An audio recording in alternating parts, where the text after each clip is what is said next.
बशारत, जितने भी हाजिरीन हैं तमाम के तमाम लोग भी गवाह हैं। इस निकाह में जो महर है सोने की एक अंगूठी है जिसकी कीमत आज के मौजूदा वक्त में 15,000 रुपये है। निकाह शुरू कीजिए। अल्हम्दुलिल्लाह नहमदुहु व नस्तईनुहु व नस्तगफिरुहु व नु'मिनु बिही व नतवक्कलु अलैहि व नऊज़ु बिल्लाहि मिन शुरूरि अनफुसिना व मिन सय्यिआति अमालिना मन यहदिहिल्लाहु फला मुज़िल्ल लहु व मन युज़लिलहु फला हादिय लहु व नशहदु अन ला इलाहा इल्लल्लाहु वहदहु ला शरीका लहु व नशहदु अन्न सय्यिदना व मौलाना मुहम्मदन अब्दुहु व रसूलुहु अम्मा बअदु फ़अऊज़ु बिल्लाहि मिनश शैतानिर रजीम बिस्मिल्लाहिर रहमानिर रहीम या अय्युहन्नासु इत्तक़ू रब्बकुमुल्लज़ी ख़लक़कुम मिन नफ़्सिन वाहिदा व ख़लक़ मिनहा ज़ौजहा व बस्स मिनहुमा रिजालन कसीरन व निसाअ वत्तक़ुल्लाहल्लज़ी तसाअलून बिही वल अरहाम इन्नल्लाहा काना अलैकुम रक़ीबा व क़ाल तआला या अय्युहल्लज़ीना आमनु इत्तक़ुल्लाहा हक़्क़ तुक़ातिह व ला तमूतुन्न इल्ला व अंतुम मुस्लिमून व क़ाल तआला या अय्युहल्लज़ीना आमनु इत्तक़ुल्लाहा व क़ूलू क़ौलन सदीदन युस्लिह लकुम आमालकुम व यग़फ़िर लकुम ज़ुनूबकुम व मन युतिइल्लाहा व रसूलहु फ़क़द फ़ाज़ फ़ौज़न अज़ीमा सदक़ल्लाहुल अज़ीम व क़ाल नबी सल्लल्लाहु अलैहि वसल्लम या माशर शबाब मन इस्तताअ मिनकुमुल बाअत फ़लयतज़व्वज फ़इन्नहु अग़ज़्ज़ु लिलबसरि व अहसनु लिलफ़रज व क़ाल नबी सल्लल्लाहु अलैहि वसल्लम अन्निकाहु मिन सुन्नती व क़ाल फ़मन रग़िब अन सुन्नती फ़लैस मिन्नी औ कमा क़ाल रसूलुल्लाह सल्लल्लाहु अलैहि वसल्लम। मोहतरम हज़रात, अज़ीज़ साथियों, मैंने भी आप हज़रात के सामने कुरान मुक़द्दस की 3 आयतें तिलावत की और आपने भी सुना होगा कि जहाँ जहाँ भी निकाह होता है यही 3 आयतें और अन्निकाहु मिन सुन्नती ये पढ़े जाते हैं।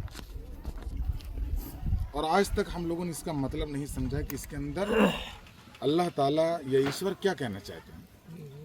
इन तीनों आयतों के अंदर अल्लाह ताला बताते हैं कि ईमान वालों, पहले आयत में या अय्युहन नास, ऐ लोगों, पूरी दुनिया में चाहे हिंदू हों चाहे मुसलमान हों, किसी भी मज़हब के मानने वाले हों, सबसे अल्लाह ताला ने कहा कि ऐ लोगों, हमने तुम्हें एक मर्द और एक औरत से पैदा किया। उसके बाद जो 2 आयत हमने पढ़ी जिसके अंदर मुसलमानों से अल्लाह ताला ने कहा कि ऐ ईमान वालों, तुम अल्लाह से डरो। तीनों आयतों में डरने की बात की गई है, जबकि यहाँ पर निकाह हुआ और निकाह एक खुशी का मकाम है। यहाँ पर कोई नरक की बात नहीं हो रही है, जहन्नम की बात नहीं हो रही है कि उससे डरें। यहाँ एक खुशी का मकाम है और उससे पहले कितने दिनों पहले लोगों की तैयारियां भी चल रही होंगी, लेकिन आज के दिन भी क्या कहा जा रहा है? डरिए। इस बात पे डरने के लिए कहा जा रहा है कि अभी तक हम तन्हा थे, लेकिन निकाह एक ऐसी चीज है कि निकाह के जरिए से 2 खानदानों का जुड़ाव होता है। निकाह से पहले किसी गैर औरत से बात करना, दिल लगी करना एक गुनाह, पाप समझा जाता है। लेकिन जो आज ये एक अहद तय किया जा रहा है और 2 गवाहों के सामने जो आज एक अहद और आपसे पैमान लिया जा रहा है, आज ये चीज़ सवा में तब्दील हो जाएगी, 2 खानदानों का जुड़ाव हो जाएगा। अभी तक कोई चीज़ हम कर रहे थे तो अपनी ज़ात के लिए कर रहे थे, लेकिन आपके साथ जो महर बांधी गई है, महर भी इसी वजह से लागू की गई है ताकि आपके ऊपर एक जिम्मेदारी आ चुकी है। आज 15,000 की जिम्मेदारी है, आगे आपको फ्यूचर के उसको मुस्तकबिल को उसको ताबनाक बनाना है, उसकी जिम्मेदारी को संभालना है। और एक बाप पूरी ज़िंदगी, जिसके यहाँ बच्ची पैदा हो जाती है, पूरी ज़िंदगी उसके लिए तैयारी करता है। कोई शायर था, उसने अपनी बच्ची की शादी किया और जाने के बाद बच्ची जला दी गई ससुराल में। उसके बाद उसकी आंख से ज़ारो कतार आंसू जारी हो गए, तो उसने ये शेर कहा था कि लोग टूट जाते हैं एक घर बसाने में, तुम तरस नहीं खाते बस्तियां जलाने में। पूरी ज़िंदगी के एक निचोड़ होता है, बाप कितने अरमानों से पालता है और इज्जत के साथ अपनी बेटी को रुखसत कर देता है। और हम 20 साल पाले, लेकिन हम क्या चाहते हैं? आज का जो समाज और सोसाइटी है, हम चाहते हैं घुल मिल जाए। आप उसको सोचना चाहिए, यहाँ एक अलग कल्चर था, जिस माहौल में बच्ची जाएगी वहाँ के एक अलग कल्चर होगा। यहाँ पर 20 साल 22 साल 25 साल जहाँ गुजारी है, वहाँ कम से कम 20-25 महीने तो लगना चाहिए जहाँ पर तालमेल जो है सही तरीके से बैठ जाए। और बच्ची जो है इस्लाम में बहुत बड़ा मकाम इस्लाम के अंदर है। लोग कहते हैं कि इस्लाम ने औरत का मकाम नहीं दिया, नहीं। जब मोहम्मद साहब इस दुनिया के अंदर आए तो औरतों का अलग मकाम था। लोग अपनी बच्ची को जिंदा दफन कर दिया करते थे, जो अरब की तारीख मिलती है। यहाँ तक कि औरत जब बच्चे के पैदाइश का उसका वक्त आ जाता तो एक गड्ढा खोद दिया जाता था। अगर उसके अंदर लड़की पैदा होगी तो उसको वही कब्र बना दी जाती थी। अगर लड़का पैदा होता था तो उसको बचा लिया जाता था।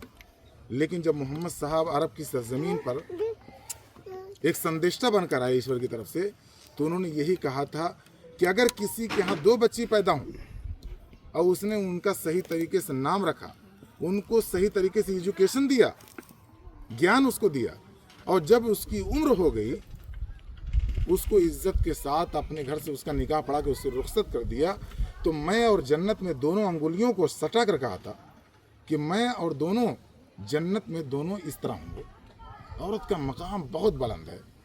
खुद मोहम्मद साहब के बारे में आता है कि जब वो आते थे, उनका लड़का भी होता था, लड़की भी होती थी, जब बाहर से कोई सामान लाते तो सबसे पहले अपने बच्ची के हवाले करते थे। और ये निकाह आज हम देख रहे हैं कि दुनिया के अंदर बेशुमार बुराइयां हो रही हैं। हम भी जाते हैं, लोगों से कहते हैं कि हमारा लड़का बुरा हो गया, गलत लाइन जा रहा है, रात रात भर मोबाइल पे लगा रहता है, गलत चीज सर्च कर रहा है और लाइन डोरी उसकी चेंज हो चुकी है। उसकी वाहिद वजह यही है कि हम निकाह में देरी कर रहे हैं। निकाह में देरी क्यों हो रही है? निकाह देखिए क्या है, 2 गवाह और निकाह में जो महारपन जो कुछ है हमने तय किया, निकाह हो गया। बाकी हम इतनी दूर से आए, गाड़ियां हैं, घोड़ा है, ये सब एक फार्म, कुछ नहीं इससे लेना देना। निकाह जो अभी होगा यही मामला है। तो निकाह को हमने मुश्किल बना दिया, जिसकी वजह से हमारी बच्चियां और हमारे बच्चे